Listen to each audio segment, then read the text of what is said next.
Hi, I'm Greg Lang from Michigan State University. We're at our Michigan State University Clarksville Research Station. We're standing in the middle of the NC-140 Cherry Training Systems trial.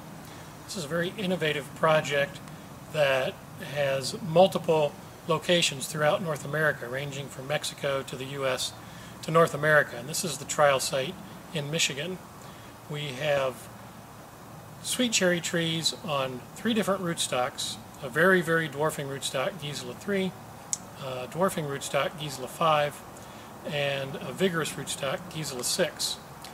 With those trees on those 3 rootstocks, we've imposed 4 different training systems: high density, pedestrian orchard, intensive training systems. So our focus of this project is to look at the interaction between vigor control within a tree by rootstock and how that canopy of the tree is developed through the training system. So we'll start out, take a walk down this row, and I'll show you the 4 different systems. And we are in early May in the 4th year of this trial. So these trees have been developing their canopies for the first 3 years. This is the first year that we'll have a significant crop after losing a crop last year to cold damage. But this year we've got a nice crop developing. We're about 2 to 3 weeks after bloom, and so we're standing in front of the tall spindle axe trees, or what we call a TSA.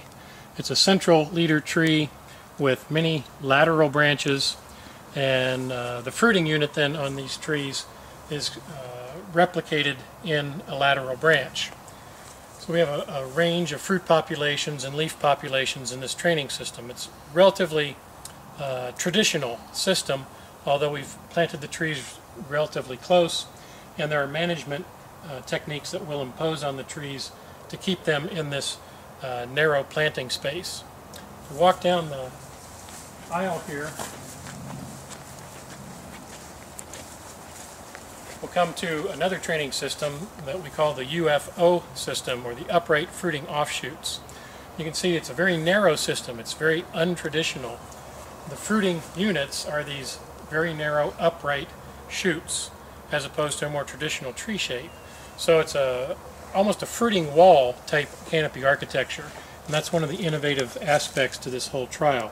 We have 2 different fruiting wall architectures and then 2 somewhat traditional architectures, but we're growing them in a pedestrian high density type setting. Go a little further.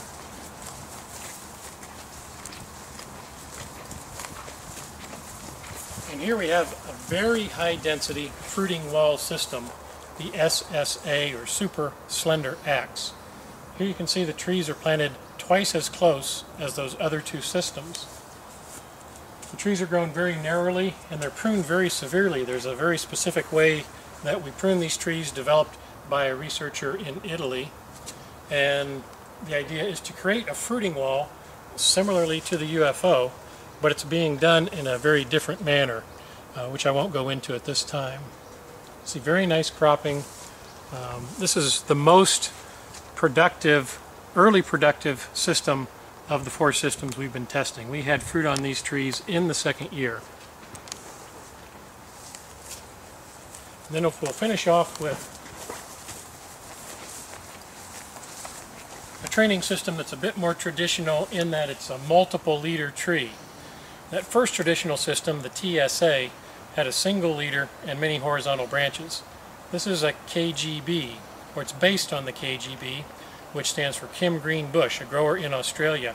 Worked on modifying a training system from Spain, called the Spanish bush, into a system that works well in Australia, and we're now looking at adapting it in North America. So we have multiple leaders. The fruiting units are fruit borne upon these single upright shoots, much like the UFO, only it's developed in a bush system. The thing we're very excited about is looking at these 4 different systems here, how they interact with rootstocks, all with an eye towards very early productivity in the life of the orchard and very space efficient. The space efficiency opens new doors for us, gives us the ability to start looking at different covering systems to put over the cherry orchard and protect the trees from particularly rain cracking. cherries will crack, the fruit will crack during the last 3 to 4 weeks of ripening.